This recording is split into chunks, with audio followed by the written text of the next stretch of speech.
Recently, 3rd January, U.S. struck Venezuela and then captured the President Maduro and his wife.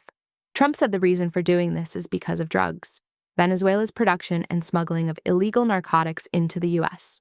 But there are other reasons. For some background, firstly, U.S. has high supply of light crude.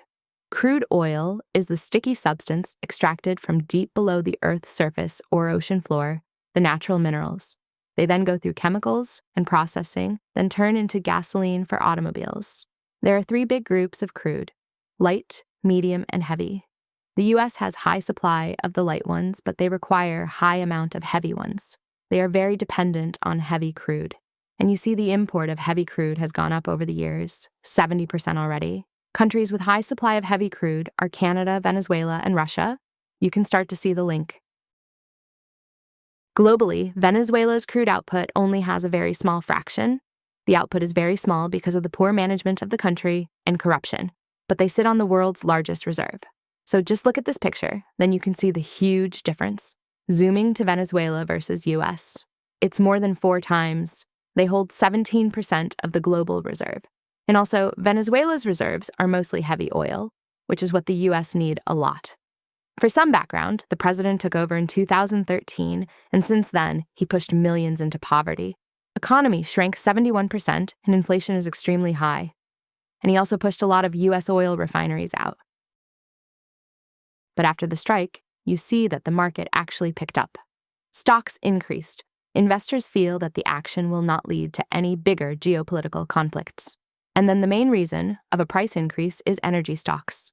They led the gains because of rebuilding Venezuela's oil infrastructure. Chevron is the biggest beneficiary. Trump also said that American oil companies will return to Venezuela and to rebuild the infrastructure. Dollar index also strengthened. In the short term, prices of oil might increase because of supply and delivery problems. But in longer term, this will bring improvement because basically more American oil companies will restart and rebuild there. And let's zoom in even more. Let's look at VIX, the volatility index. Basically, this is a forward-looking indicator of fear and uncertainty. Right now, it's very low. There were a few major spikes. Number 1 is COVID times. Number 2 is the Trump's April tariff shocks. Currently, VIX at about 14.9, and the tariff shock was close to 50. So this means that markets are not really paying attention on fear. But there's one risk, and I thought this is quite nicely said. Hopefully what Trump did will not set a precedent for behavior, particularly around US, China, and Taiwan. But anyway, this is not the main concern now. It's just forward-looking. And also a quick recap on this Bank of America survey that investors are all into stocks. Cash level is at record low. Portfolios in cash fell to record low, and allocation into stocks and commodities increased a lot. Managers were buying the dip.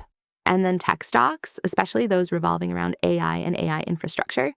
What I'm saying is semiconductor and also data center. And onto a quick recap on UBS overview. Basically, corporate earnings will continue to surpass forecasts and especially the tech sector. The tech sector is still driving optimism and proving resilient despite all of the macro uncertainties. Bottom-up earnings estimates will also be slowly revised higher. Profit growth will also be robust. Okay, let's look at China. China ended the year with less gloomy note, where activities expanded. So composite PMI, the blended tracker for manufacturing and services, increased from 49.7 to 50 plus. Large enterprises are the main reasons, but the smaller firms are still weak. Looking at the picture, manufacturing is quite a big chunk for China, the dark purple one. New orders have been increasing. Services also is a huge contributor to GDP in China. So that's why they ended the year with a less gloomy note. So all of these are good signs for China. So then the central bank didn't reduce the interest rates. Basically, the economy is on the right trend and momentum is solid. Let's have a forward-looking view for China equities. So, closing the year first. This picture is the breakdown of global market performance. China is top 5, and tech is the key driver. Chinese equities gained 22+% by late December. The private sectors, they remain as the key catalyst. Private companies are getting more attention and funding and support from government. This will bring greater confidence in investors. The private companies are less likely to face abroad policy disruptions, right? Like the sudden clampdown in tech sectors back then. And there's better financing for the private companies from the government support to grow the private sector. So basically, this marked the concrete steps to reinforce the supportive environment. Chinese tech continued to be a bright spot. The gap between US and China tech is narrowing. The prominent ones are the AI companies, and China ones are quite strong too. It's not just all US that has strong ones, and you see the intelligence and speed score ranking on the right. AI is enhancing Chinese companies' efficiency and quicker in acquiring customers as well. All of these on the right are some outlook and comments about improving R&D, efficiencies, improving growth, marketing revenue because of AI, and then the support for AI semiconductor.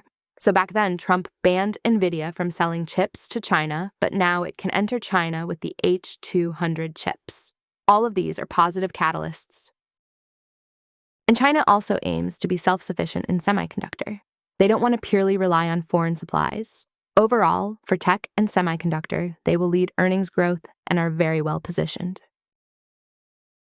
Communication sector will also benefit from AI integration and improved efficiencies. Then, consumer discretionary currently still has pricing issues and also weak demand. This will weigh on near-term earnings. Now into the bigger challenges. Property currently still isn't really recovering.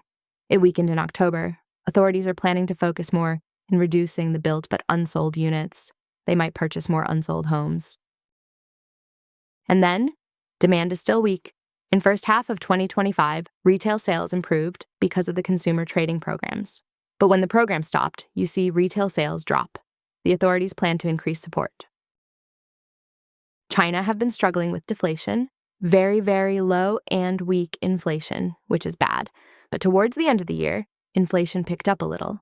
Goldman Sachs mentioned that the headline CPI was largely supported by higher prices of fresh vegetables amid a supply shortage due to adverse weather, while the core inflation figure was helped by the surging gold prices.